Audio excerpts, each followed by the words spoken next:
Assalomu alaykum hurmatli obunachilar. Qo'limdagi mahsulot bu Weber kraska bankasi. Bu Weber zavodida ishlab chiqariladi. Najmiddin aka, shu haqida bizga ma'lumot bering. Qanaqa ishlab chiqarish bo'yicha? Yuring, men tushuntirib beraman. Nodir bizga listlar mana shu holatda keladi.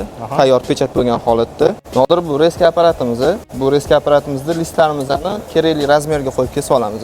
Listimizni razmerga qo'yib kesib olganimizdan keyin buni dumololash, svarkalash, qolgan detallarni qo'yib yig'ish, narigi liniyamizni davom etadi. Bu apparatimizni bankamizni chetini qayirib beradi. Kalsiy va dinolarni yopishni osonlashtirish. Bu apparatda bankamizni tekisini yopishtirish jarayoni.